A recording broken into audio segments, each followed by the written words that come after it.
A alegria, a esperança faça parte da sua vida, também do seu cotidiano. O Concílio Vaticano II, o Papa João XXIII, depois na sequência o Papa Paulo VI, convocou todos os bispos do mundo inteiro para um concílio. O concílio tem poderes de fazer grandes mudanças na igreja, seja dogmática, ou seja, a doutrina da igreja, seja a prática da igreja. Então, por isso, pastoralmente. Então, esses dois papas, por que dois? Porque João Paulo II convocou, iniciou o concílio, mas logo veio a falecer. E então, é eleito o Papa Paulo VI para assumir e vivenciar a experiência do concílio. E ele deu continuidade ao concílio. Então, a primeira discussão do concílio, o primeiro trabalho a ser feito, foi sobre a questão da reforma litúrgica no mundo inteiro. Como é que poderia vivenciar a liturgia, a experiência, as mudanças que pudessem acontecer para que a igreja pudesse bem celebrar. E então, diante de tudo isso, depois que tantas discussões, entrou na questão do uso dos livros, né? Por exemplo, hoje, após o Concílio Vaticano II, não é possível em nenhuma celebração nós deixarmos de usar a palavra de Deus. É preciso partir sempre da palavra do Senhor. Então, por isso, os livros litúrgicos, a palavra de Deus, foi todo traduzido também de uma tal forma que a gente pudesse bem celebrar. Os nossos livros litúrgicos, as leituras bíblicas, todas foram pensadas minuciosamente para que mantesse a tradição, a tradução e os significados não podiam mudar de forma nenhuma. No entanto, era preciso colocar melodias, porque todas as leituras, tudo que for dos nossos livros litúrgicos, podem ser cantados. Então, por isso, colocou-se melodias. E então, a partir dessa escolha toda dos livros, das melodias, dos cantos, da tradição da igreja, que é, na verdade, milenar, então, foi pedido que nós tivéssemos um conhecimento dos livros litúrgicos, sobretudo dos evangelhos. Então, dividiu-se em 3 anos os domingos, ano A, o ano B e o ano C. O ano A a gente medita Mateus, o ano B a gente medita Marcos e o ano C nós meditamos São Lucas. O Evangelho de São João vai permear aí no meio dos domingos as solenidades, celebrações, depende do ano então e do momento ele vai permeando a liturgia. Mas eu gostaria então, nós estamos no ano C. Então, este ano de 2019 é o ano C, São Lucas.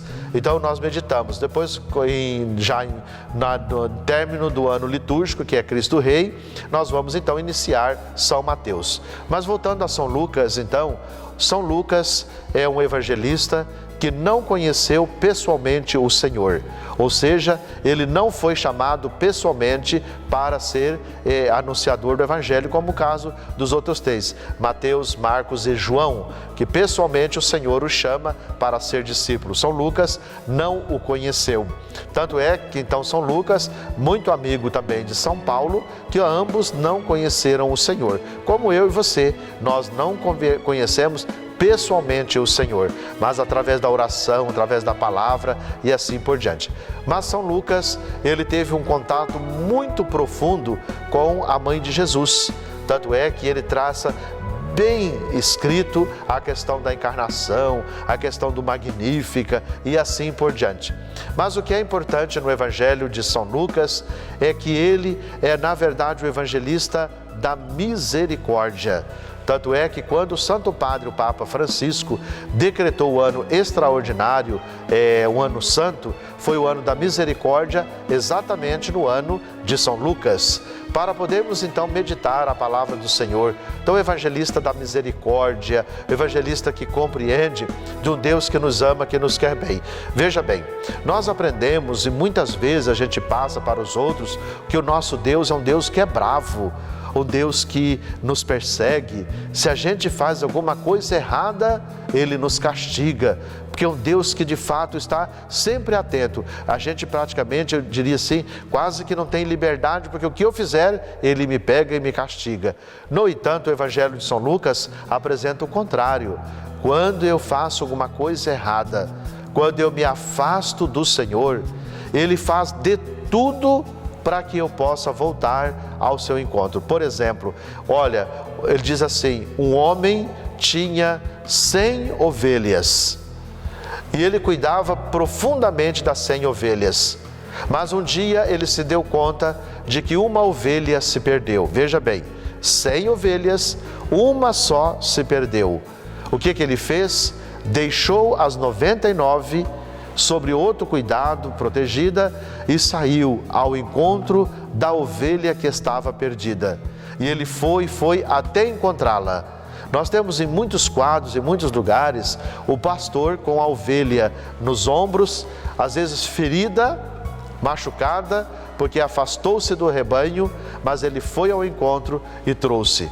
Quando chegou, ele fez uma festa, se alegrou, porque de fato ele encontrou a ovelha que estava perdida. O que isso quer dizer? Quer dizer para mim e para você, quando nós nos afastamos do reino, quando nós temos outras práticas que por decisão nossa, nós afastamos do Senhor, nós nos perdemos, Ele não vai lá ao nosso encontro para nos destruir ainda mais, mas Ele vai para oferecer o ombro, proteção, carinho, amor. É o Deus da misericórdia. Aliás, você sabe que a palavra misericórdia é a união de duas palavras, miséria e coração. Misericórdia, miséria e coração. Então veja bem, quando alguém está na miséria, no sofrimento e na dor, o coração de Deus vai ao seu encontro. E é interessante o seguinte, não vai para julgar, Ele vai para poder buscar. Agora, se a pessoa não aceita, Ele também não vai forçar, não obriga, mas está sempre indo ao encontro, sempre pedindo para que retorne, para que tenha de fato um encontro com Ele, vivencie a experiência da fé, a experiência do amor.